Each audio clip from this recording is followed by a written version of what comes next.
The call came at 7 minutes past 9 on a Tuesday morning in March.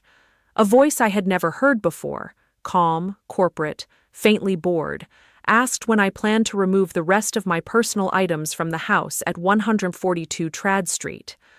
I was standing in my kitchen in a robe, holding a coffee cup that suddenly felt too heavy. Outside, a slow rain was tapping the camellias my husband had planted the spring before he died. The man on the line introduced himself as Edward Mooring, an estate liquidator working with Coastal Heritage Holdings. He said he was being polite by giving me 48 hours. The coffee cup did not slip from my hand. I did not gasp. I did not say my mother's name. That is what people misunderstand about real shock. Sometimes it does not make you loud. Sometimes it makes you very, very still. I asked Edward to email me his contact information and a copy of the deed transfer. I thanked him for his time. I hung up. Then I sat at my kitchen table for 40 minutes without moving, watching the rain blur the windows while a sound built behind my eyes that was not crying and was not anger. It was something older than both. What my mother did not know, what my stepfather did not know, what the development company that had paid them $2.4 million in cash did not know, was that 5 years before my grandfather died, he had walked into the Charleston County Register of Deeds office on a Wednesday afternoon, signed one piece of paper in front of 2 witnesses, and quietly made certain that this exact morning would end the way it was going to end.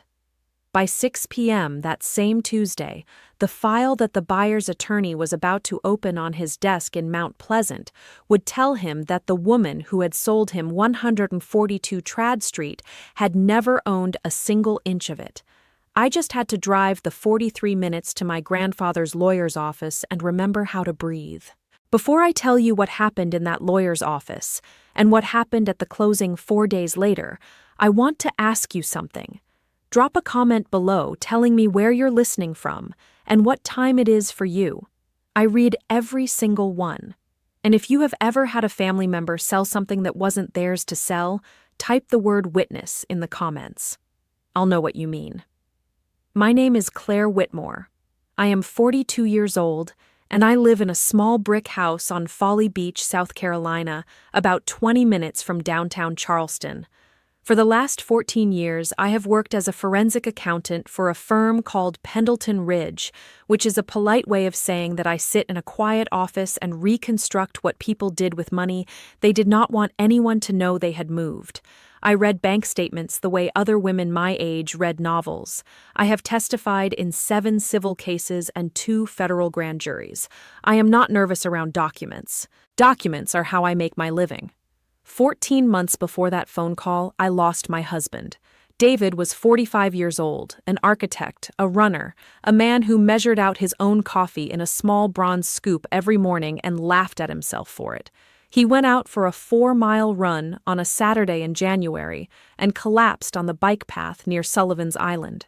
The paramedics said his heart had simply stopped. There was no warning, there was no goodbye. There was just a phone call from a stranger, and then the rest of my life rearranged itself around an empty side of the bed.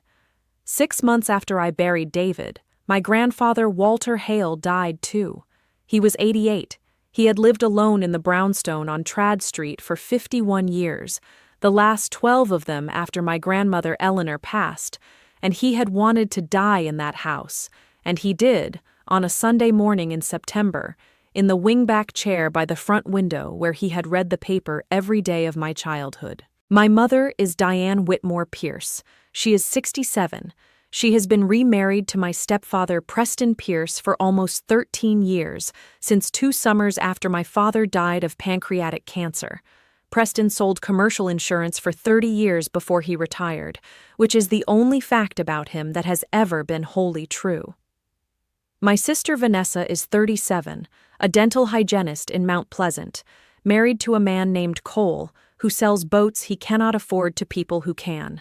I am, by every measure my mother has ever cared about, the difficult daughter. Vanessa is the daughter who calls every Sunday. I am the daughter who took a fellowship in Atlanta after college.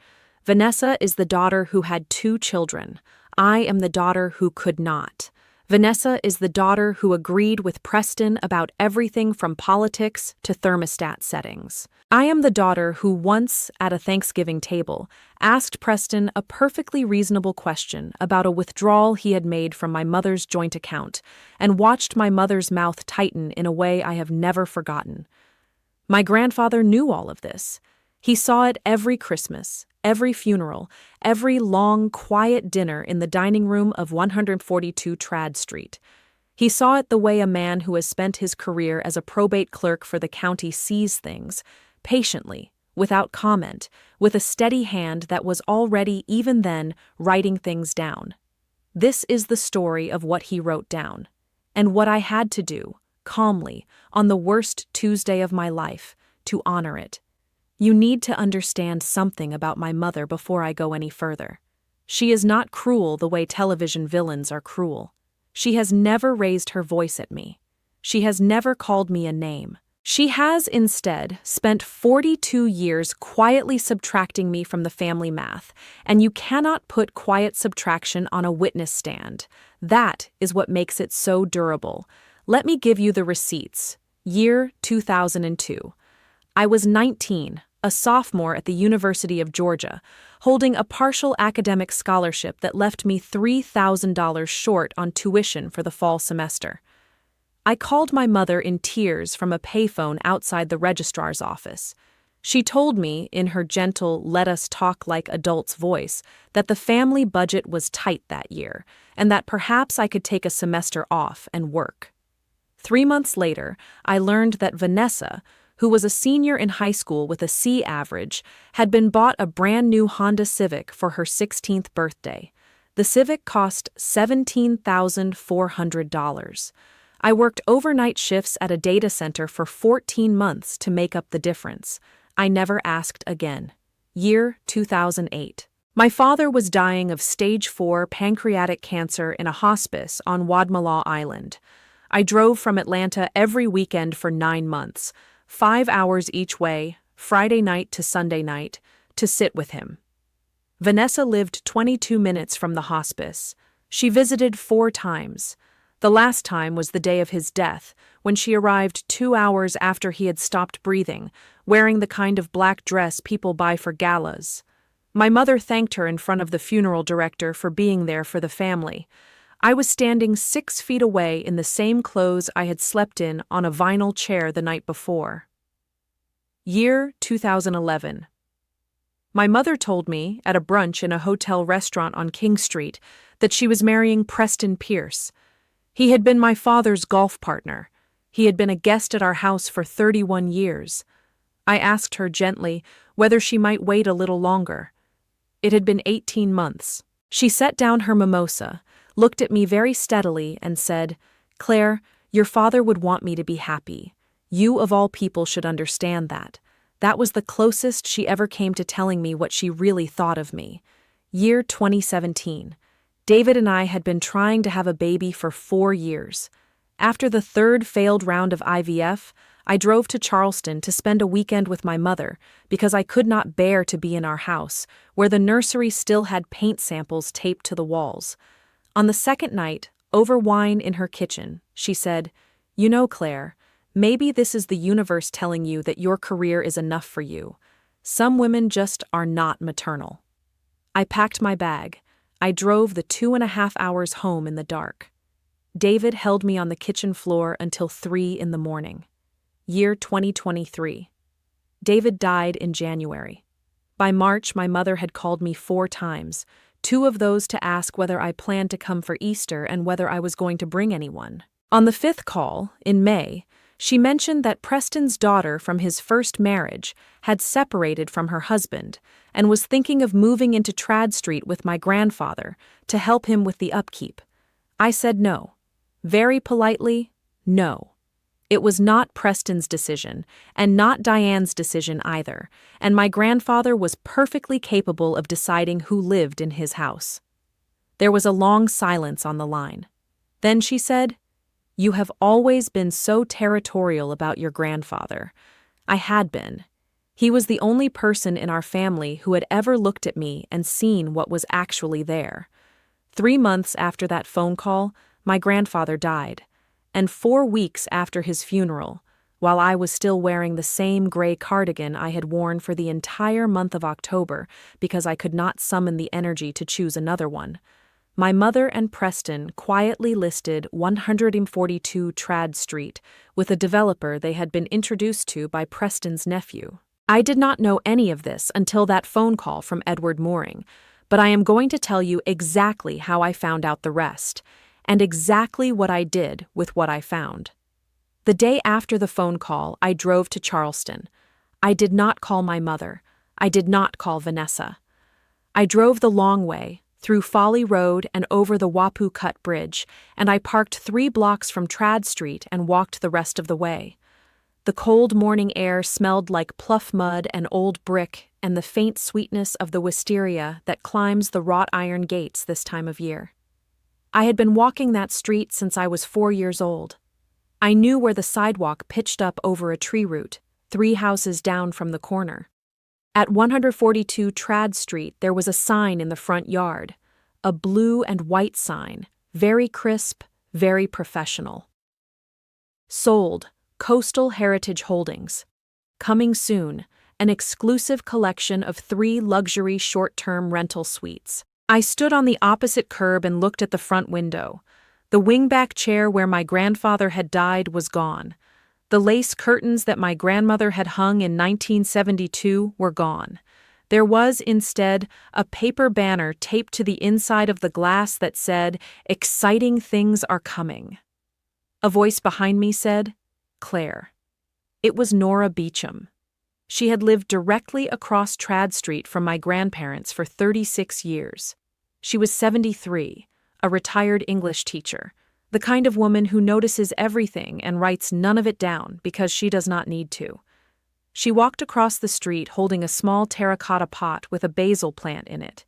She handed it to me without saying anything else for a long moment. "I tried to call you," she said quietly. 3 times. I didn't have your right number. The movers came on a Saturday. Your mother was here. Your sister was here. Preston Pierce supervised. They took everything out in 5 hours. There was a dumpster, Claire. There was a dumpster on the curb. "What was in it?" I said. She looked at me with very tired eyes. "Your grandmother's letters, the blue trunk from the attic, some of the photo albums, most of his books. I pulled what I could when no one was looking. I have 3 boxes in my dining room. I should have called the police. I didn't know if I had the right."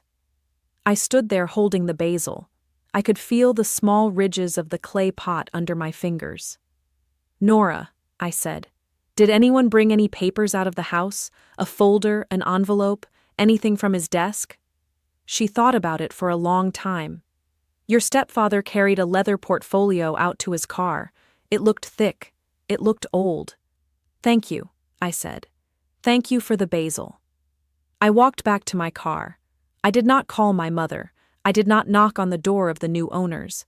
I drove 3 more blocks, into the side street where I had parked, and I sat in the driver's seat and I called the only number that mattered. Harrison Pike answered on the second ring. "Claire," he said, "I have been waiting for this call for 6 months. Come in tomorrow at 9. There are things your grandfather asked me to give you only in person." He did not say anything else. He did not need to. My grandfather had told me once, when I was 13, that Harrison Pike was the kind of man who never said the second sentence when the first one was sufficient.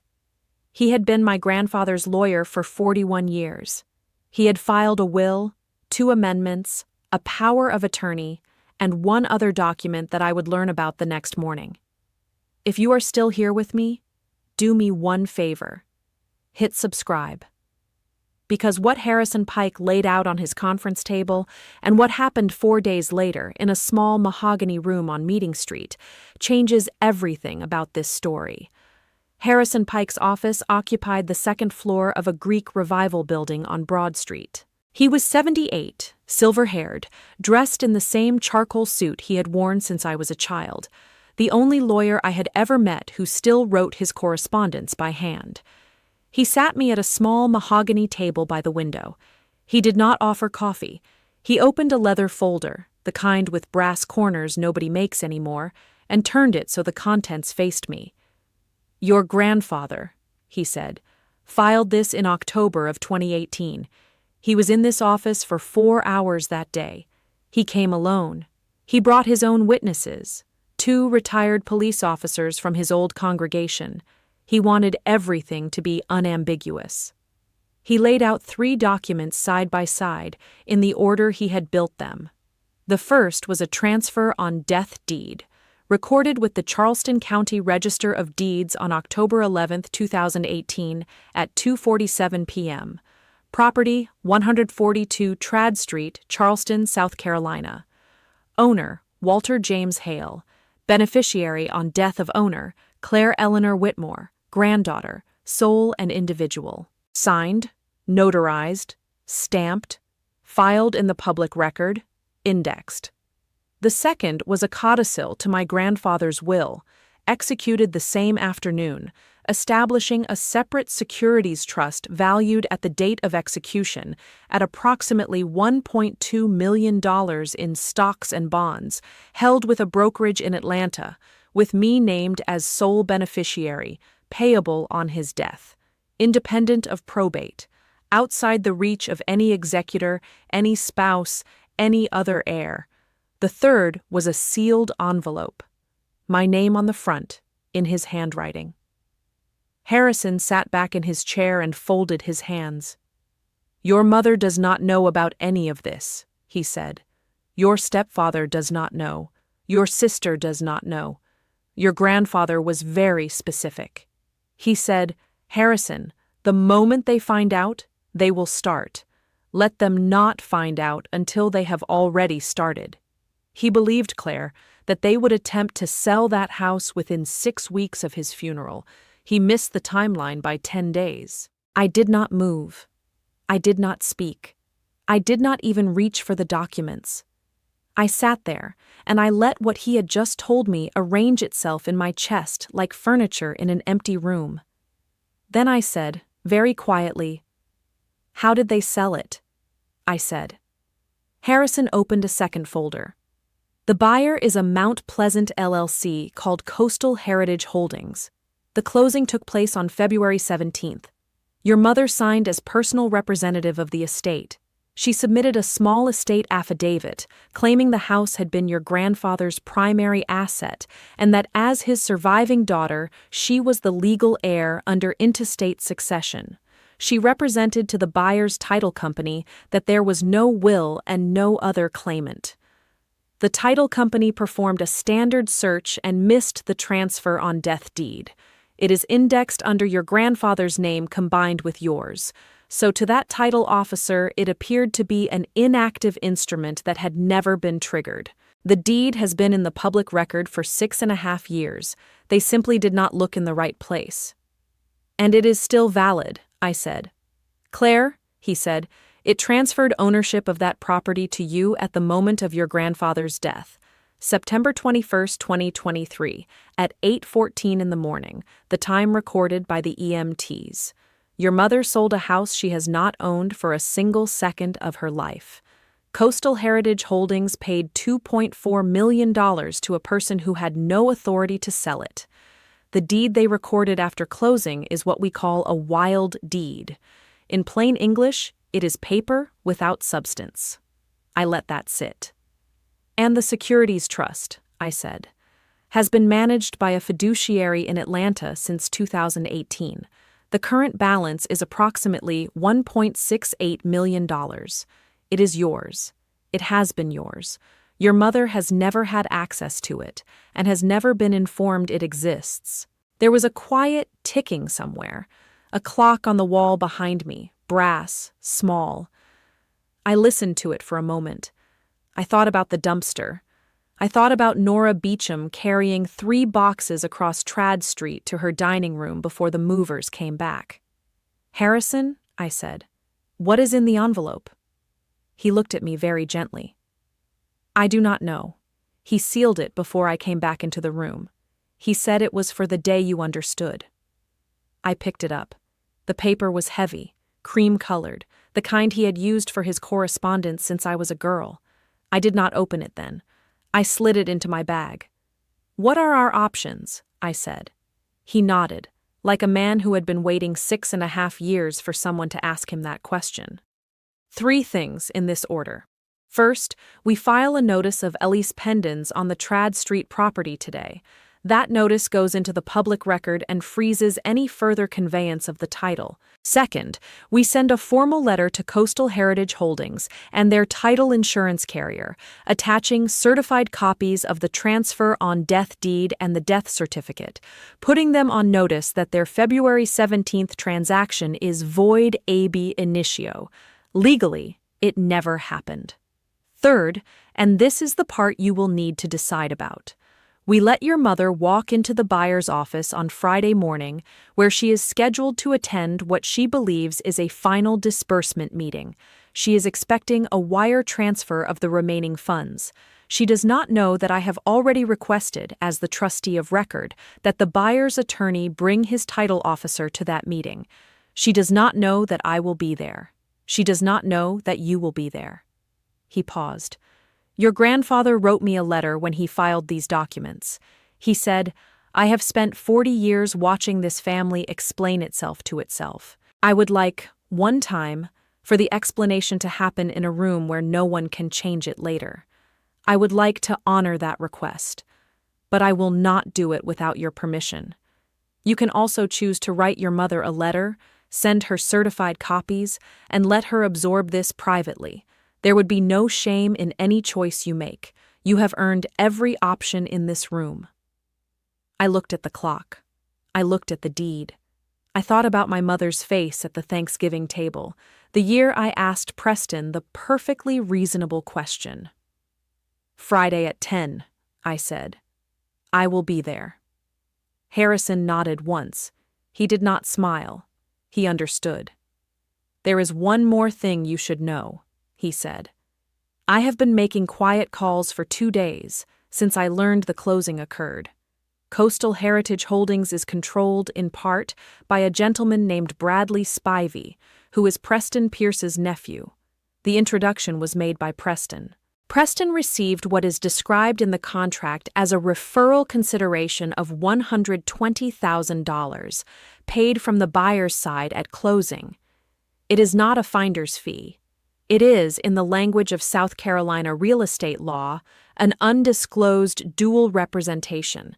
It is also, depending on how strictly the prosecutor reads the statute, a felony. I looked at him for a long moment. Then we should make sure the prosecutor reads the statute strictly. I drove back to Folly Beach. I did not stop. I did not turn on the radio. When I got home, I let myself into the kitchen, set my bag on the counter, fed the cat, watered David's camellias, and sat down at the same table where I had drunk my coffee on Tuesday morning. Then I opened the envelope.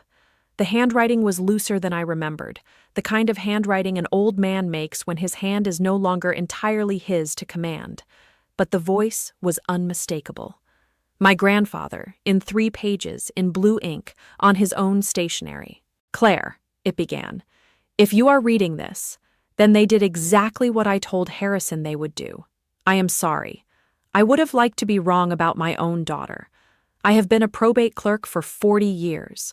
I have read more wills than most lawyers have. I have watched families I admired tear themselves apart over $600 and watched families I expected nothing from honor a promise made on a porch with no witness but a dog. The difference every time was not love. The difference was preparation. Your mother is not a bad woman. She is a frightened woman, married to a man who has spent 13 years convincing her that she is owed something she was not owed. They will not understand what they have done until they are sitting in front of a stranger who explains it to them in language they cannot argue with. I would like that to be you, if you can. If you cannot, that is all right. The house is yours either way. The papers are yours either way. The money is yours either way. You do not have to do anything to be your grandfather's granddaughter. But I will say this, because I am dead and you cannot stop me from saying it. The first time you came to the house was the summer you were 4. Your mother had left you with us for a week. You followed me into the basement when I was fixing the water heater. You held the flashlight without being asked. You held it steady for an hour. You never made a sound. I told your grandmother that night that you were the one of them who would carry the family. I have not changed my mind in 38 years. Take care of yourself. Take care of the house if you want to. Sell it if you do not. The decision is yours. The point was never the house. The point was that no one would be able to take the decision from you. Love, your grandfather. I read it 3 times. I did not cry. Not exactly. I did the thing I had been doing in private since David died. I allowed my eyes to fill up and then permitted the tears to leave without making a sound. 2 of them. I wiped my face. I refolded the letter. I put it back in the envelope. Then I called Harrison Pike at his home at 6 o'clock in the evening and gave him the names of 3 people I wanted at the meeting on Friday: a friend of mine from the U.S. Attorney's Office, a forensic appraiser I had used on a previous case, and a court reporter. He said he would arrange it. The Elias pendants would be filed by close of business. I poured myself a glass of wine. I sat on the back porch in David's chair. The marsh grass was bending in the wind. Somewhere out past the dunes, I could hear a flag clinking against its pole. I had 4 days. I knew exactly what I was going to do with them. On Wednesday, I drove to Atlanta, met with the brokerage that managed the securities trust, confirmed the balance, and walked out with certified printouts of every transaction since its creation. I carried them in a new leather folder with brass corners I had bought on Broad Street that morning. I appreciated the irony. On Thursday, I sat with Nora Beecham in her dining room and went through the 3 cardboard boxes she had pulled from the dumpster. There were 11 letters my grandmother had written to my grandfather during the 8 months he was stationed in Korea in 1956. There were 2 photo albums. There was a small leather journal in his handwriting, dated 1971 through 1974. And there was a brown manila envelope marked in his hand, to be opened only after my daughter has done something foolish. I opened it. Inside was a single page, dated August 12, 2019. It was a record of a conversation he had with my mother on the back porch of 142 Trad Street. She had asked him, over iced tea, whether he had ever considered selling the house and moving to something more manageable. She had mentioned that Preston knew some very serious people in the development side of things. My grandfather had written down her sentences verbatim, dated and signed at the bottom, with the time of conversation noted, 4:42 p.m. He had also written, underneath, she brought it up. I did not. I held the page for a long time. Then I made a copy, put the original back in the envelope, and slid the envelope into my folder for Friday. On Thursday night, I called my sister. Vanessa answered on the 4th ring. Her voice was bright and careful, the voice she used when she had been told to handle me. We had not spoken since the funeral, 6 months earlier. Claire, she said, I have been meaning to call. Are you doing all right? I am fine, Vanessa. I have a quick question. Did Mom mention anything about a meeting on Friday morning at 10 o'clock? A small silence. A meeting? At an office on Meeting Street, about Granddad's estate. The silence got smaller and tighter. I think she mentioned something about a final paperwork thing. Preston is going. I don't think it really involves me. I see, I said. I just wanted to make sure that if Mom mentions to you she has been at a meeting on Friday morning, you will know what meeting she is talking about. Claire, is something wrong? Something has been wrong, Vanessa. For a long time. I am going to fix it on Friday. I am telling you so that you cannot tell anyone, later, that you were not warned. She did not answer. Good night, Vanessa. I hung up. Then I went to bed, and for the first time since David had died, I slept for 9 hours without waking up. The buyer's attorney occupied a small mahogany conference room on the 3rd floor of an office building on Meeting Street. The window looked out over a courtyard with a fountain in it. By 9:55 on Friday morning, 4 chairs around the table were filled. In one sat Harrison Pike in his charcoal suit with the leather folder open in front of him. In the second sat the buyer's attorney, Reston Albright, 50-something, 26 years a real estate lawyer in Charleston, wearing the slightly bewildered expression of a man still trying to understand a phone call he had received the previous afternoon. In the third sat Bradley Spivey, the developer, 41 years old, navy blazer, pocket square, and not yet aware that the woman about to walk in was related by marriage to his uncle. In the fourth sat a court reporter, a young black woman named Imani, who had set up her steno machine with great calm and was waiting. I walked in at 9:58. I was wearing a charcoal suit my grandfather would have approved of, a white blouse, my grandmother's pearls, and flat shoes because I had a long day ahead. I set my folder down. I sat in the chair next to Harrison. At exactly 10 Gs, my mother and Preston walked in. She was wearing a soft blue cardigan and the gold bracelet my father had given her on their 20th anniversary. He was wearing a sport coat and the smile he wore to country clubs. They saw me, and for one full second, neither of them moved. Preston recovered first.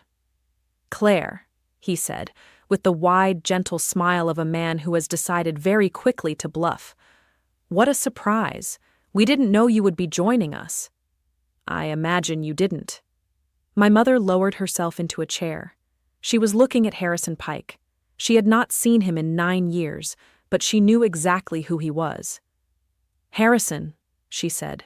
The word came out slightly hoarse. "Diane," he said very politely. "We have a great deal to go through. Mr. Albright, if you don't mind, I would like to take the lead on the introduction, and then Ms. Whitmore will speak." Reston Albright nodded. He was glancing between us with the look of a man watching the first wisp of smoke from a kitchen down the hall. Harrison opened his folder. "On October 11th, 2018, he said, Walter James Hale executed and recorded a transfer on death deed for the property at 142 Trad Street, Charleston, naming his granddaughter Claire Eleanor Whitmore as sole beneficiary upon his death. The deed was recorded with the Charleston County Register of Deeds, filing number 2018 R44871. It was indexed, it was witnessed, it was unambiguous." He slid certified copies across the table. "Mr. Hale died on September 21, 2023. As of that morning at 8:14 a.m., legal title to 142 Trad Street passed automatically and irrevocably to Claire Whitmore." The room was very quiet. Preston cleared his throat.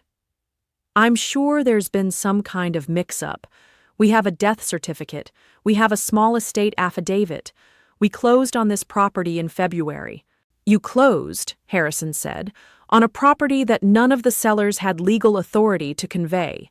The deed your client recorded after closing is what is called a wild deed.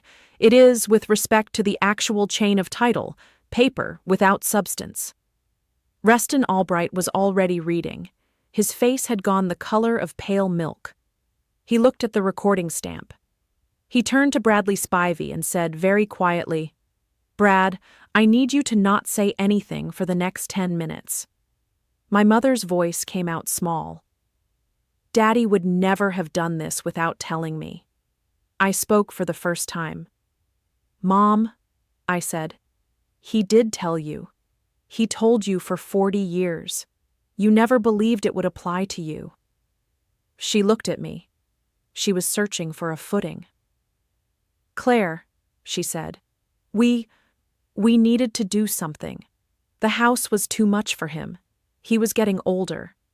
Preston and I had been talking with him about—" "Mom," I said quietly, "I am holding a document in my folder dated August 12, 2019, in which Granddad recorded the exact conversation you had with him on the back porch of Trad Street at 4:42 in the afternoon. The conversation in which you raised the topic of selling the house. He wrote down every sentence. He signed it. He kept it in an envelope with my name on it. I have certified copies for everyone at this table." I slid the copies across. She did not look at them. She did not need to. She had remembered the conversation the second I named the time. Bradley Spivey made a small sound in his throat. He turned to Preston. "Uncle Preston, what is happening?" Preston did not answer. He was looking at the table. Harrison cleared his throat very politely. "There is one additional matter," he said. "Mr. Albright, I would like to draw your attention to the disbursement schedule of the closing transaction. There is, on page 11, a line item described as referral consideration in the amount of $120,000 paid to Pierce Holdings, LLC, an entity controlled by Mr. Preston Pierce. Mr. Pierce is the husband of the seller of record.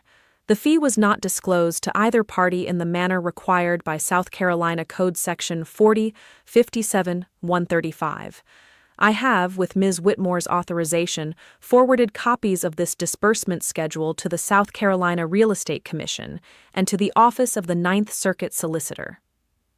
Bradley Spivey stood up. He sat back down. Reston Albright put a hand on his arm. "Brad, sit. Please." My mother said very faintly, "Preston?"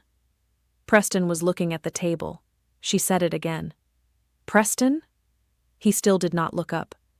Harrison turned a page in his folder. "Mr. Albright," he said, "we are prepared to offer your client a path forward. Coastal Heritage Holdings will receive a full refund of the $2.4 million paid at closing to be funded directly by Ms. Whitmore through proceeds of a separate trust held in her name. In exchange, your client will execute a quitclaim relinquishing any color of title and will sign a non-disparagement clause. Mr. Spivey will, separately, be requested by the Real Estate Commission to address the disclosure issue. Ms. Whitmore would prefer this proceed as a civil matter wherever it can. The decisions of the criminal authorities are, of course, no longer ours to make." Reston Albright exhaled. He looked at Bradley Spivey. He nodded slowly.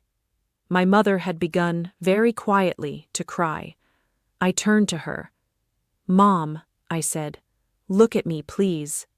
She looked up. I did not raise my voice. I did not raise my voice once. "You raised me," I said, "to believe that the worst thing a person could be was a person who made a scene.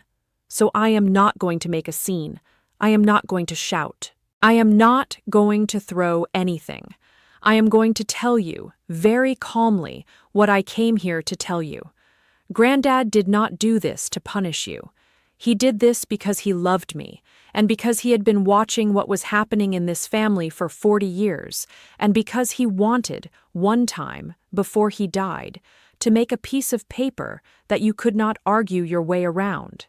You are not in this room because he did not love you. You are in this room because he did. He loved you enough to refuse to let you become the person you were trying to become." She put her hand over her mouth. "You did not sell my inheritance, Mom," I said. "You can't have. It was never yours." I picked up my folder. I stood up. I nodded to Harrison Pike, to Imani the court reporter, and to Mr. Albright. I walked out of the conference room. I walked down the 3 flights of stairs and out onto Meeting Street. The sun was almost overhead. A horse-drawn carriage was clopping past, carrying tourists who knew nothing of the morning. I stood on the sidewalk and breathed in the smell of pluff mud and old brick and salt. Then I walked 4 blocks to a coffee shop, sat down by the window, and ordered a cup of black coffee. I drank it slowly. I did not check my phone. 6 months later, on a clear blue morning in September, I stood on the porch of 142 Trad Street and watched 2 workmen rehang the lace curtains my grandmother had sewn in 1972. Nora Beecham had kept them in cedar. They were in perfect condition. The settlement with Coastal Heritage Holdings closed in May. They received their refund, signed the quitclaim, and walked away. The Real Estate Commission opened an investigation into Bradley Spivey. The Ninth Circuit Solicitor's Office, in August, indicted Preston Pierce on 1 count of obtaining money under false pretenses and 1 count of failure to disclose a dual representation. He took a plea deal in October. No jail time. 2 years of probation, a revoked insurance license he was no longer using, a public record that follows him for the rest of his life. My mother filed for legal separation from Preston in November. She moved into a small condo on James Island. She has called me 11 times since the meeting on Meeting Street. I have not picked up the first 9. I picked up the 10th. We talked for 19 minutes. She did not apologize. She is not yet a person who can do that. But she asked me, near the end, whether I would consider meeting her for lunch in the spring. I told her I would think about it. That is the most I can promise. It is the most she has earned. Vanessa came to see me at the brownstone in July. She brought her 2 children. The younger one, who is 6, ran her fingers along the bookshelves the way I used to do when I was 4. Vanessa stood in the kitchen with her hands wrapped around a mug of tea and said, "Claire, I should have called you back the night before that meeting." I said, "Yes, you should have. But you didn't, and now you are here." She nodded. She brought her kids over again 3 weeks later. We are not friends yet. We may not ever be. But we are something less broken than what we were, and that is more than I expected. The Securities Trust paid the refund to Coastal Heritage Holdings and still left me, after taxes and fees, with just over $1 million. I have used some of it to establish a small fund through the Charleston County Bar Association, the Eleanor and Walter Hale Memorial Documentation Fund, which pays the recording fees and notary costs for elderly homeowners who want to file transfer on death deeds and cannot afford the legal help. Harrison Pike administers it. So far, we have helped 53 families. 2 of them have already had to use the documents we filed. 2 of them in 9 months. I still live in the small brick house on Folly Beach. I drive into Trad Street on Saturdays. I read on the porch where my grandfather read his paper. I have begun, slowly, to clean out the closets. My grandmother's letters from Korea are framed in the dining room. The basil plant Nora Beecham gave me has been repotted 3 times. Last week, I sat down at the kitchen table where my grandmother used to make iced tea and read my grandfather's letter for the 17th time. The line I keep coming back to is this: the point was never the house. The point was that no one would be able to take the decision from you. He was right. If you have ever sat in a room with people who loved you in theory but subtracted you in practice, if you have ever been the daughter who was territorial about a grandfather, or the sister who was too much, or the wife whose grief was treated as an inconvenience, I want you to hear something. The people who underestimated you spent your whole life telling you who you were. They are not the only voice in the room. Somewhere, sometimes years before you needed it, someone wrote something down on your behalf. A teacher, a grandfather, a neighbor, a husband who is gone. Something they put into the world because they saw you and they wanted, when the time came, for the record to reflect what they had seen. Your job is not to be louder than the people who underestimated you. Your job is to find the paper. Your job is to keep walking, calmly, toward the rooms where the paper matters. The truth is patient. The truth waits for the moment you are ready to carry it.